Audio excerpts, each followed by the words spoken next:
Hey, everybody, and welcome back to a new episode of Lessons from Terrible Students. As always, we are the Terrible Students. My name is Jeremy. That's Sarah. Sarah, say hello to everybody. Hey, everybody. So today, what we are going to be talking about is mental health in the workplace, but we're going to put a little bit of a twist on it. So today, we're going to be talking about specifically how your manager and how your leader can affect your mental health. Either positively or negatively. So we're going to go into some of the things that have happened to us personally and pulling up a few articles that we've read and some statistics that we've kind of gone over. But before we get into all of that detail, as always, this podcast is brought to you by Lumius. At Lumius, we are your partner in learning.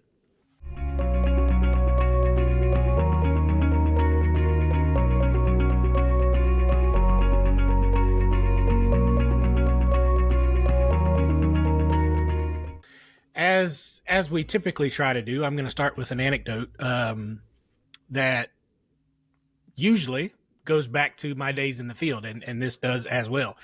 So when I was working as a relatively new college graduate, way back in the year of, 2007, 2008, I had recently graduated college.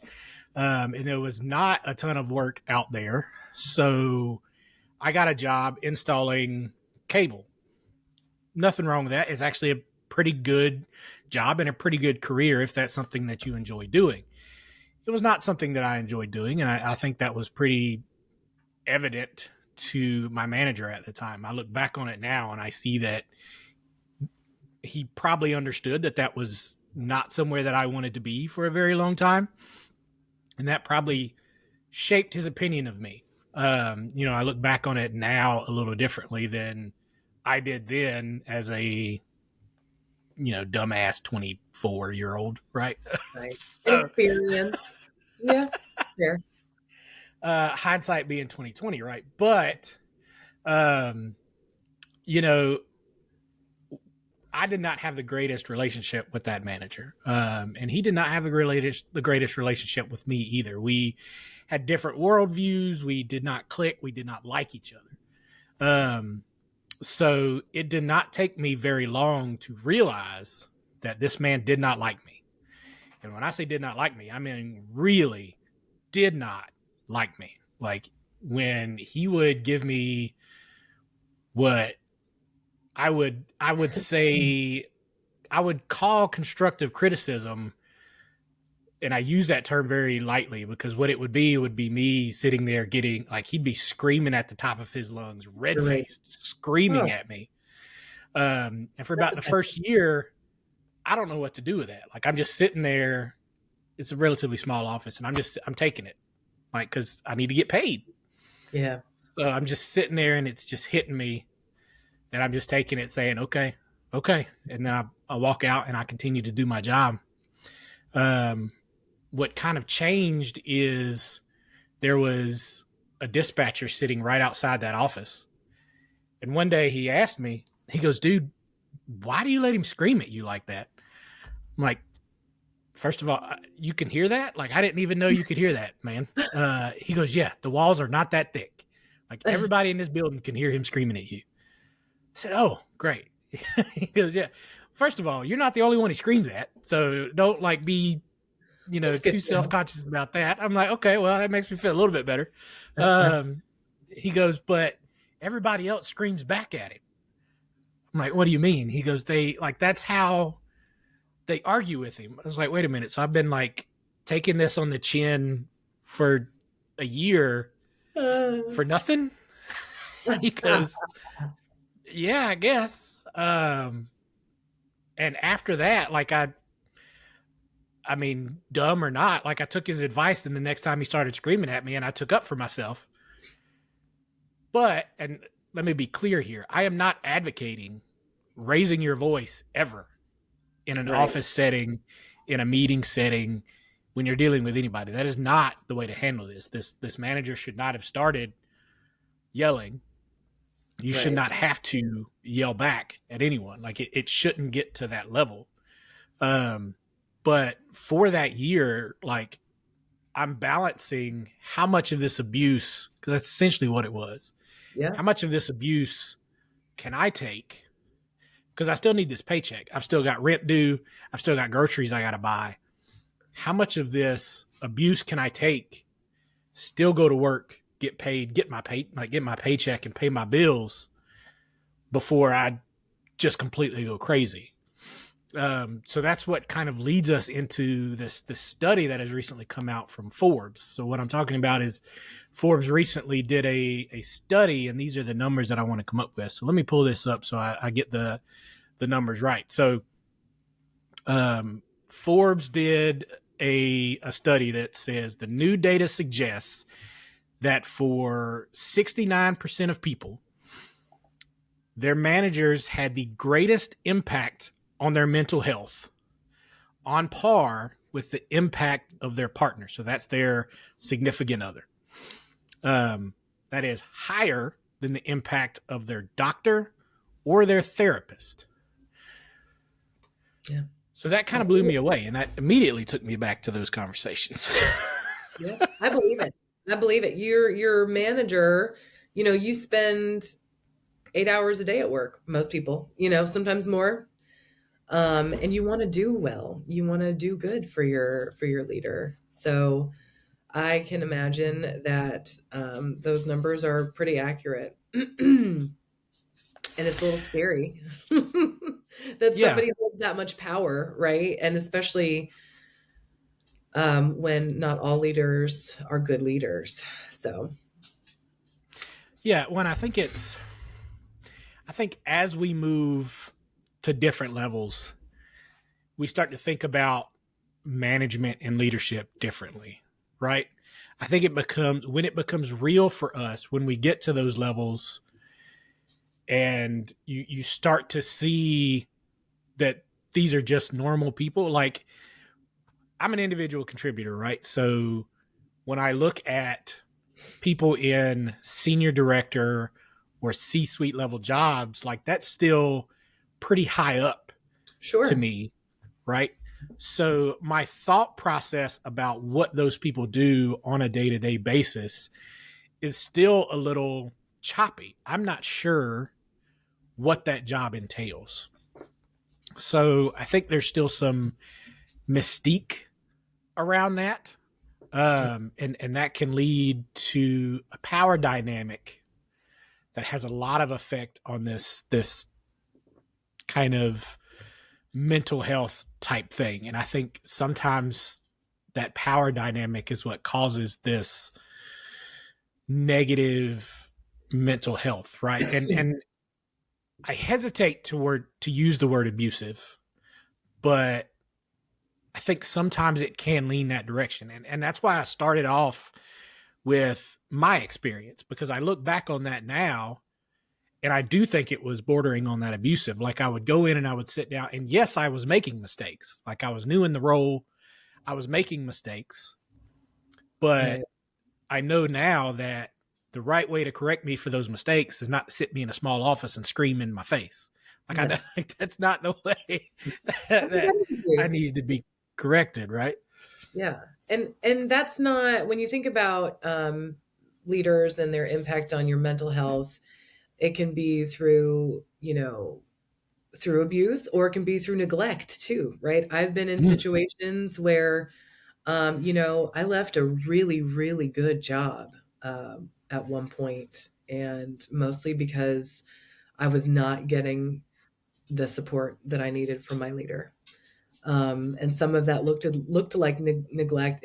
It was mostly, I don't know what to do with you, right? Like it was a situation where our team had been through several leaders over the last 2 years. I think we had such high turnover, maybe 6 different managers in 2 years.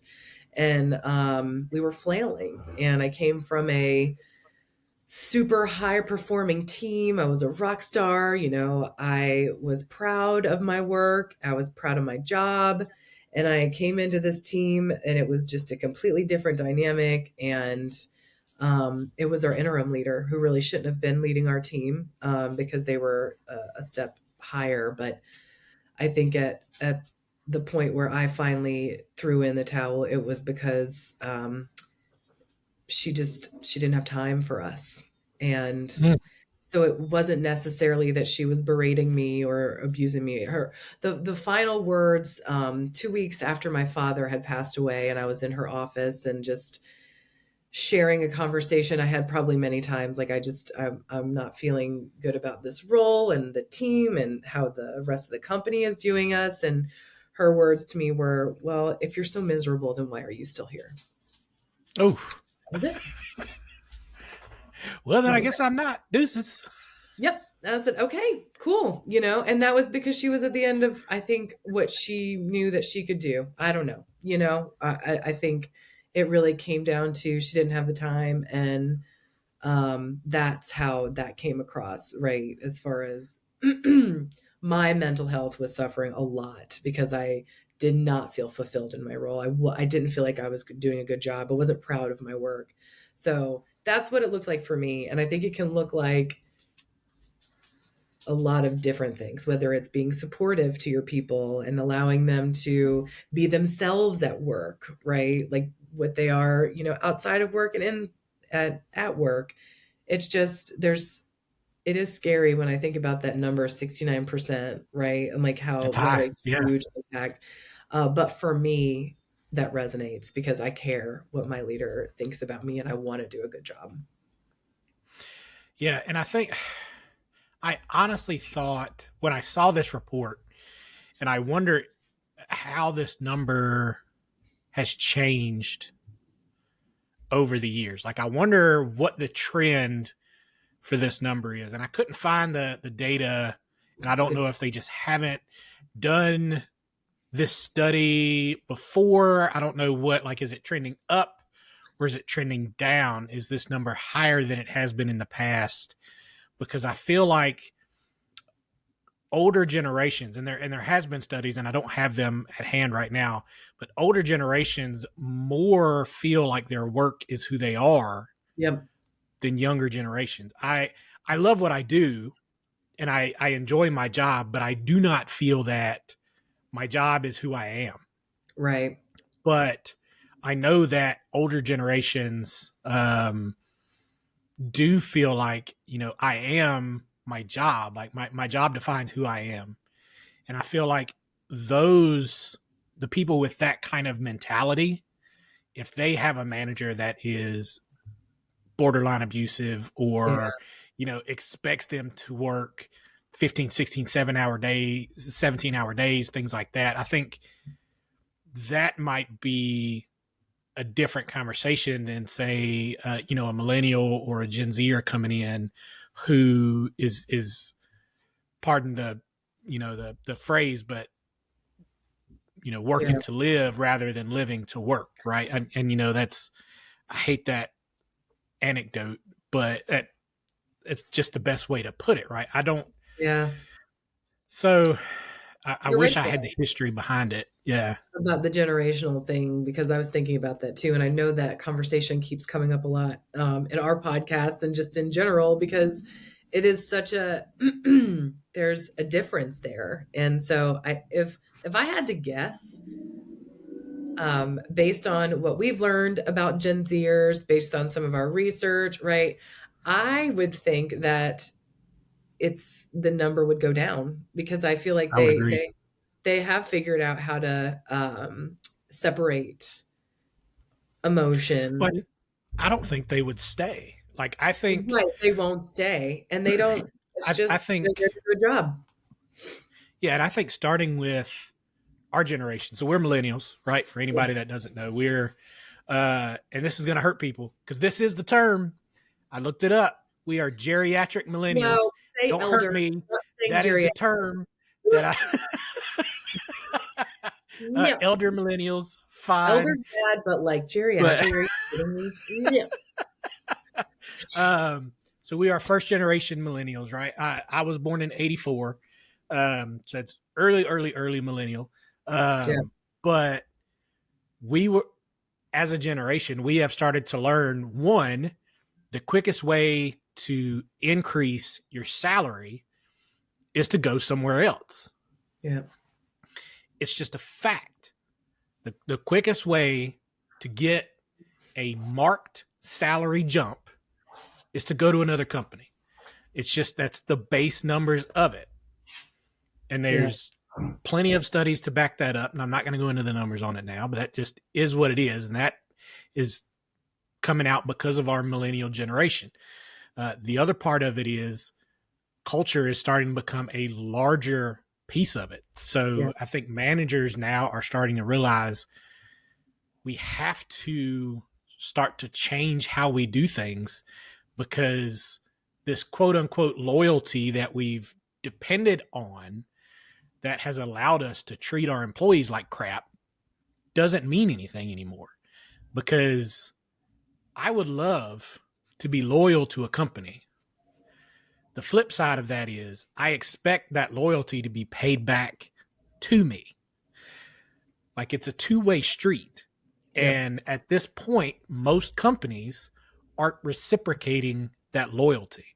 So, you know, for example, I'm going to use my father as an example. My father worked at a manufacturing company for 25 years here in North Carolina. It was either my junior or senior year, so it was 2002, 2003, high school. They decided they were no longer going to have the plant that he worked in. Now, he had been there 25 years, so he doesn't have a job anymore. Boom, gone, done. Yep. So what does that 25 years get him? Nothing. Nothing. 25 years got him nothing. Yep. So, and that, and it happened to thousands and thousands and thousands of people across the country. And now people are wondering why employees are not loyal anymore. That's why. Right. We saw our parents. Right. Exactly. We saw our parents work for decades for a company, and then that company leave them with nothing. Yeah. So why would we repeat that mistake? We're just not going to. So, and I think that also falls into this kind of mental health discussion in, we're not going to repeat those same mistakes, because we know that we're trying to make a better life for our kids. Like, I see my daughter now, so I'm making sure that she understands the same mistakes that I made. I'm trying to make sure that she sees the same kind of stuff so that she doesn't make those mistakes. And so when it comes down to kind of having these managers like this and how much they influence you, I would like to think as a manager, you have to know how much you have an influence on your folks. And it takes a certain level of self-awareness, because you know how much influence your manager has on you.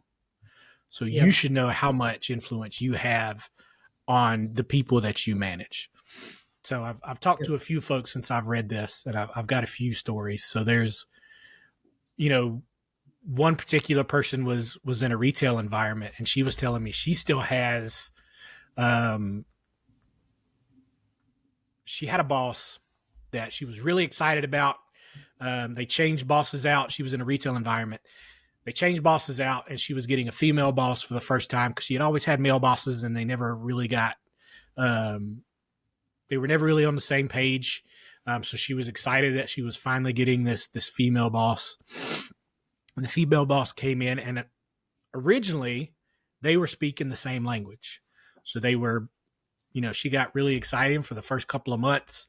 It seemed great. And then she said it just seemed like something changed, and that relationship started to sour.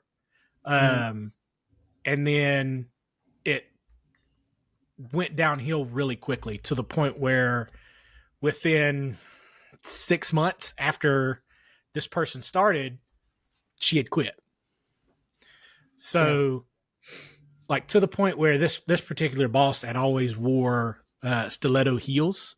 So to this day, when she when she hears people walking, like clicking, she says my heart palpitates. Like I can, like I have a physical reaction to that Yeah. sound when I hear those heels clicking on tile floor. Yeah. Um, How unfortunate. and think about that for like that is a Trauma. physical Yeah. response 100%. to that person, and this person hasn't worked that job in 5-6 years now, Yep. and that is a physical response that is still with them years later. That is a trauma response You know, it's to the like a behavior of that person. it's like a toxic relationship, you know, when you've Yeah. moved past it and you're still like sometimes these insecurities creep in. It's the same thing, right? When you finally do move to a role or a job where you have a really supportive and awesome leader, and sometimes you just have these moments of panic, like, you know, for that person, is it going to start going downhill like out of nowhere, like this last situation, or did I? For me, it's did I upset my leader, right? And then are they just not telling me, or right? But it's like the power that good leadership has on you, and even the lasting effects that it can have, and the trauma that'll follow. Yeah. You know, I look back on my shouter almost with a different. I look back on it differently now that I've had a different kind of negative experience. So when I went into, I had another positive boss in that field experience where we worked well together. We got along really well. He actually made it where that job was relatively tolerable for me. That's why I was able to do it for as long as I was able to do it. Hmm. Had I stayed under that original boss, I probably would not have made it 7 years.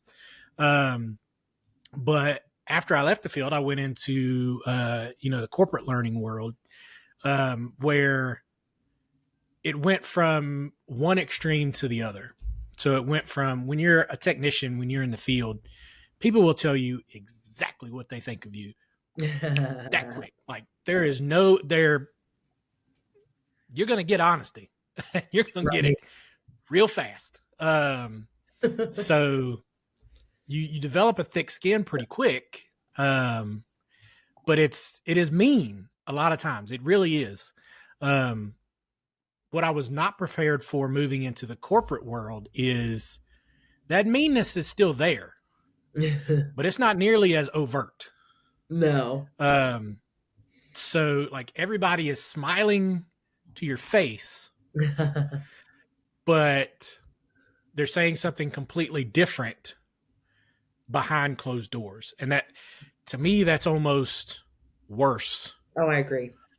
Yeah. than anything else. And this is the anecdote I'll share there. So a few years into my learning and development route, I had a leader and I went to him and I had this project. He was asking me where I was at on it. I was like, well, I'm working on it. I'm having some issues. And I had a review coming up. I said, well, it's not quite ready for review. This is why. There's some technology issues. Admittedly, there's some things that I'm not quite understanding about this tool that we're using. I want to push back a little bit. I want to push my time a little bit. And he said, I really don't want to push the time on it. Let's send it out to their team for review. Maybe they can help you through it. I told him I really wasn't comfortable with that. If he wanted to do that, that's fine. I'm not really comfortable with that. He said, don't worry about it. We'll send it out to the team. We'll see what they have to do. I said, okay. So I sent him the link so that he could send it out to the team. And the email he sent was, I received this link for review. This is not the quality we want to send out for review. So essentially saying, this is not the quality of work that I expect. I expect it to be better than this. You should be putting out better work than this. So not only did he pressure me into sending it to him when I told him it wasn't ready, he drove the bus over me and used me as a negative example to the team, and then told everybody it was my work at the end of the email. That's dirty. So that was at probably noon, lunchtime ish, I left because I could feel myself getting to the point where I was about to go scream at this dude. I'm like, I gotta leave. So I left. And to this day, like, it gets me angry thinking about how I went in and I told you that this was not ready. I was not comfortable with this. I was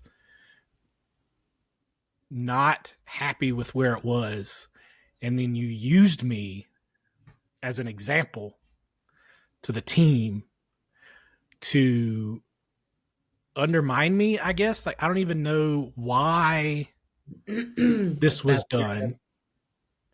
There was no explanation after the fact. There was, the only apology I got was, okay, maybe I should not have sent that email because my boss told me I shouldn't have sent that email. Essentially, his boss came to him and said, you should not have sent this email. This email that you sent was inappropriate. I hope he's not a leader. I did not get a, hey, what I did was inappropriate. What I got was, hey, I was told what I did was inappropriate. Right. Which to me is not an apology. That's not an apology.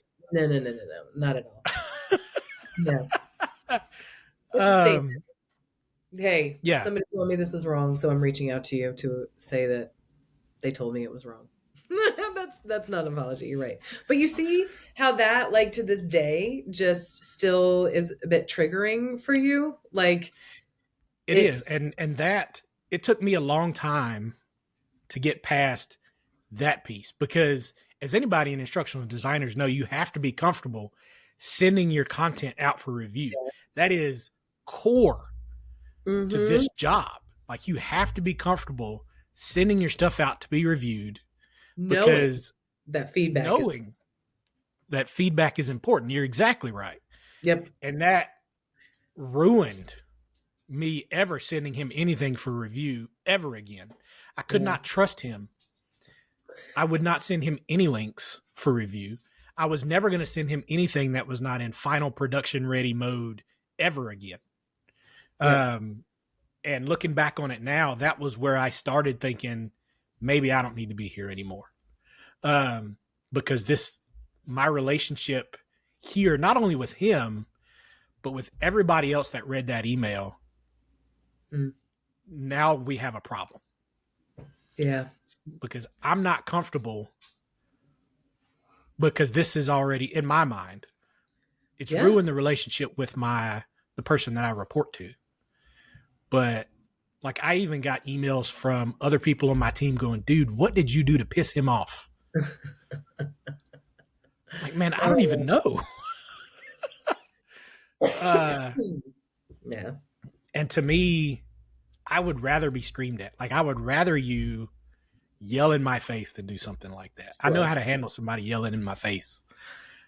I don't know how to handle something devious like that. That was like weaponized almost, like intentional to embarrass you. And that's gross. That's abuse of power. It stung a lot, and it compounds on the fact that before he was my manager, he was my mentor. He was the guy that I was assigned to as my mentor when I came into L&D.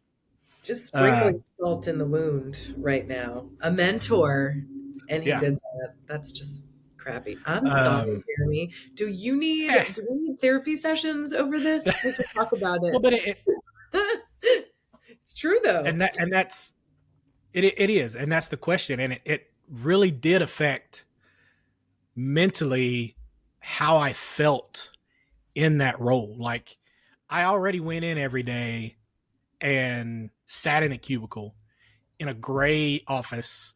Like, there were already so many things that were pushing in on my mental health, but I had left the field in a job that I didn't like, and I was doing a job that I did like.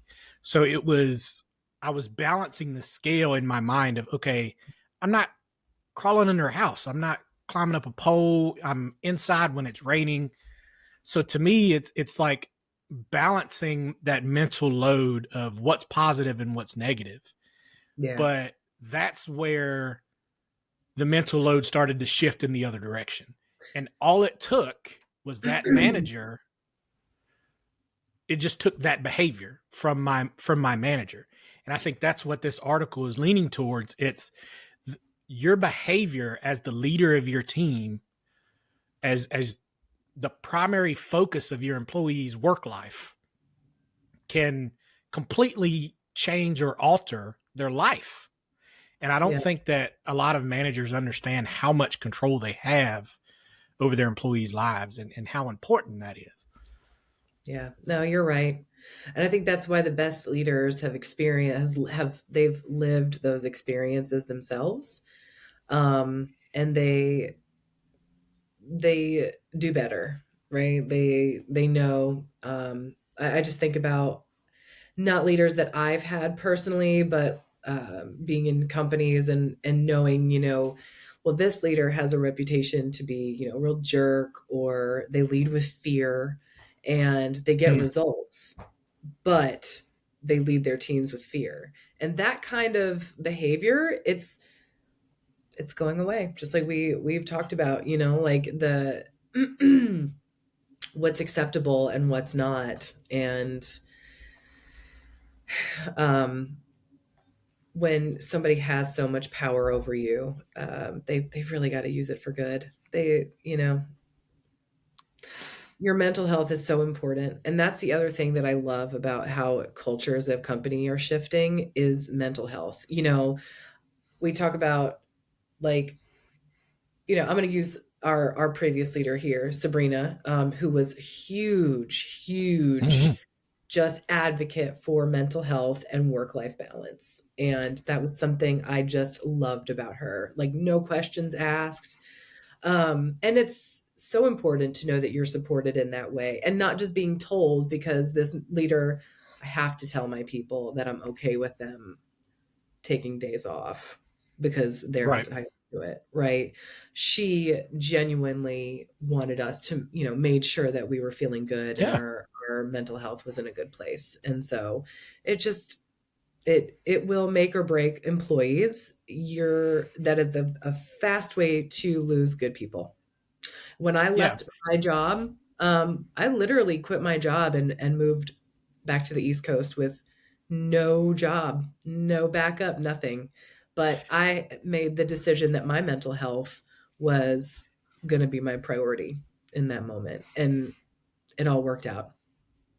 You've told me that story, and it boggles my mind every time you tell it, because I do not know if I would be able to do that. Props to you. That's, whew. Dude, my dad would have been That's so crazy. pissed at me. He would have been so mad at me.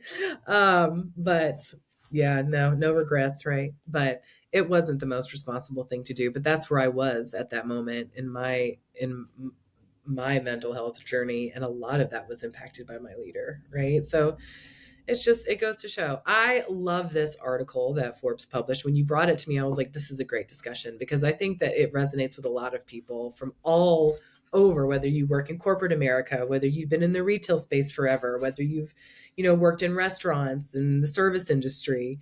Most of us have had a not great boss who has impacted our mental health for sure. And we probably didn't even, 15 years ago when I was in the service industry, I wasn't even thinking about my mental health. I was, like, a job was a job, and I was, going to work and making money and coming home. And I was fortunate to have good bosses. But thank goodness, because in my 20s, in your 20s, you're so impressionable. You're figuring life out. Like, for you at 24, coming into the corporate America out of college and whatnot, like, what a crappy experience to have lived. It's true.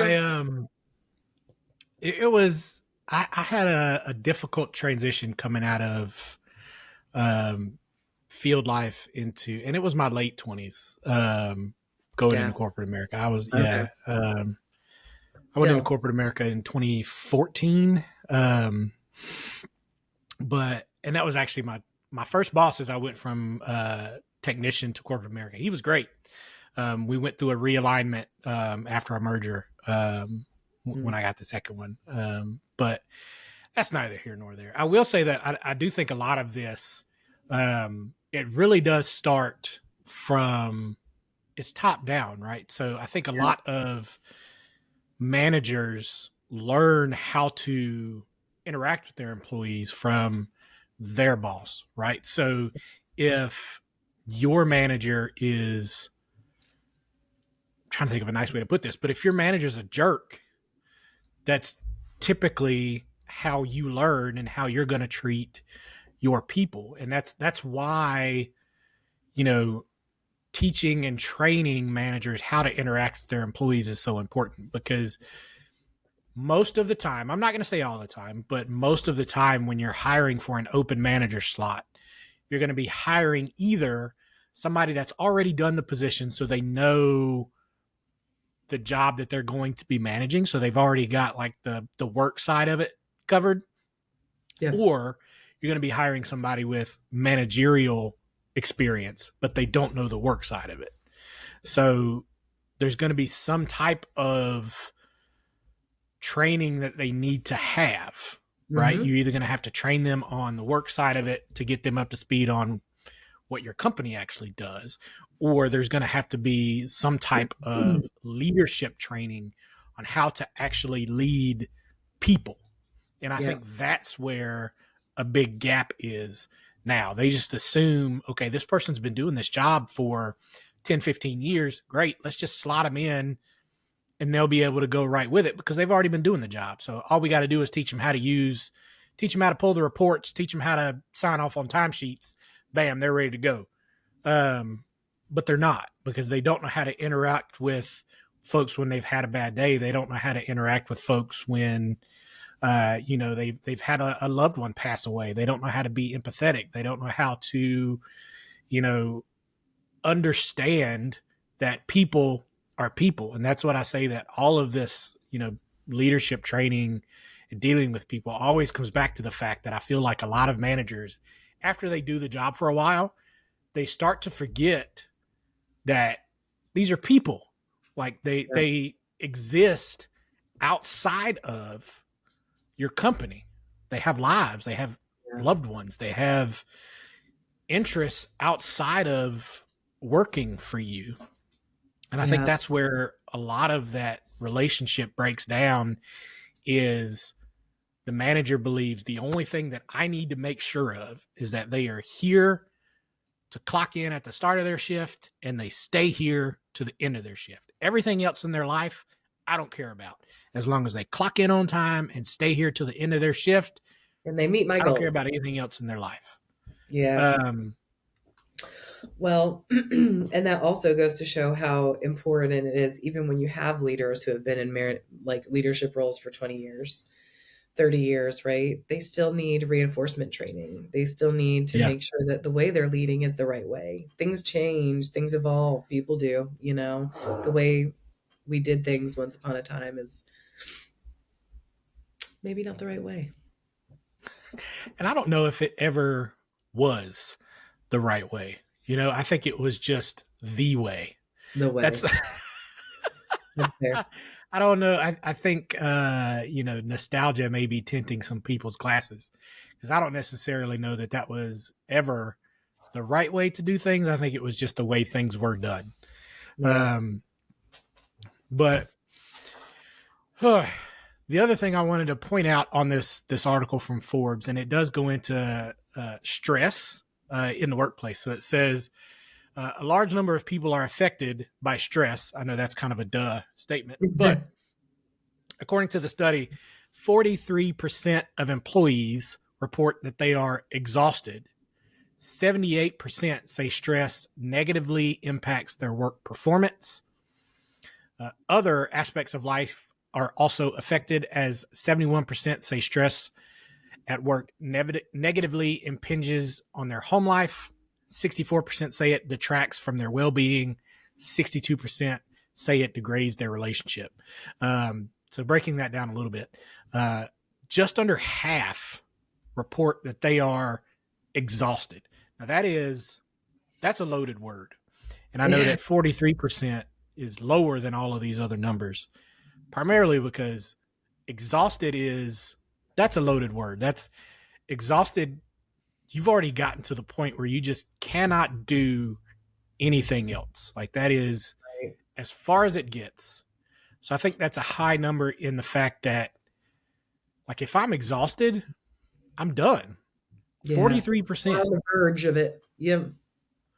Yeah, like that's crazy.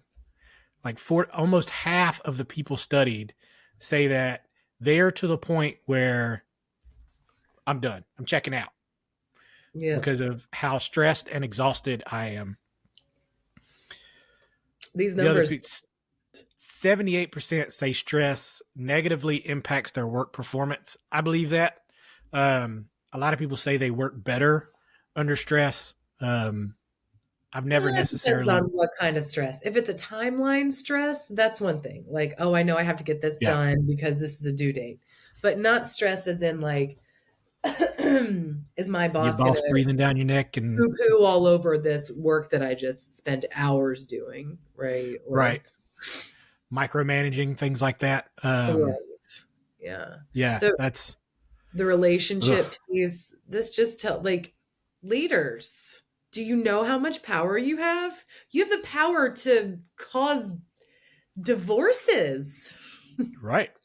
Like it's true though, I know for me it's really hard for me to turn off my switch if I'm super stressed out about work. It definitely comes Yeah. out in Well, my no, whole 62% say it degrades their relationship. So that is 100%. more than half of people polled say that their stress that they get from work makes their relationship worse. Yep. So they bring whatever stress they receive from work, be it from workload. It doesn't specify that this comes from the manager, but as Right. Workload, other we pull employees. from our earlier number, right? Like a lot of that is from the manager. Yeah. They bring that home and it degrades their relationship. So you're right. As your manager, if you are negatively affecting your employees, you are directly negatively affecting people that don't even work for you. Yeah. Gosh. Like that's the with these numbers and according to this poll, and I haven't gone in and looked at their scientifically looked at the size of their polling numbers and all that kind of stuff. But according to this study, just you managing this one person, there's a cascading effect across multiple lives if you are just being a jerk. Like your actions have consequences, I guess is what I want this podcast episode to. That's the lesson I want this podcast episode to end with is your actions and the way that you treat people and the way that you treat your employees matters from one level all the way down. At some point, you have to understand that the way that you treat your employees matters not only to you, not only to your employees, but to everybody else that employee touches. Yeah. And who they touch in the future. Exactly. So that's, I mean, it's sobering. It's a sobering reminder how important it is to have good leadership, to have good leadership training so that these folks understand what is at stake, what a bad leader can do, but also what a good leader can do. Because if you think about somebody like myself who's had multiple good and bad leaders, right? Yep. But now I'm here at Lumius and I like what I'm doing here. I have no complaints about our situation here and what's going on. So there's always hope, I guess. I'm trying to think of something that I can say to folks that are in that bad situation now. Like there's always hope there. So I would say if you are in a situation where you are in you have a leader who is abusive in any way, it is not worth it. It is never worth it. There's way too many good companies, jobs out there. It's not always easy to find, but your mental health is so important. And Yeah, I prioritize would it, agree with be that. selfish. I think it's becoming, with the more studies that are done and the more data that we're seeing, mental health is becoming is known now to be just as important as physical health, if not more so. Yeah. So I think you're right. It's not worth it. I know that I would not, at this point in my life, I would not deal with the amount of abuse that I've gotten with those other positions that I was in. Right. So there's that. At least I've learned something, right? Yeah. Hey, it wasn't the easiest route, Jeremy. Like we talked about, we're definitely, I remember one of our previous colleagues talking to her about it, and sometimes she would say, I'm sorry, I still have PTSD from my old boss. And it was true, like even if the situation wasn't the same, she was hesitant that it might be, right? Yeah. Or it felt similar. And so, yeah, the effects are long lasting. It's like any toxic relationship that leaves a trauma, and it's not worth it. Yeah. Agreed. The good news is if Agreed. you're a company and you are looking for help with your leadership training, I know a really, really good company that you could partner with to help you build that leadership training. It's Lumius. That's it. And we'll leave it there. We appreciate everybody listening, and we'll catch you next time. Thanks all. Bye. Thanks, everybody.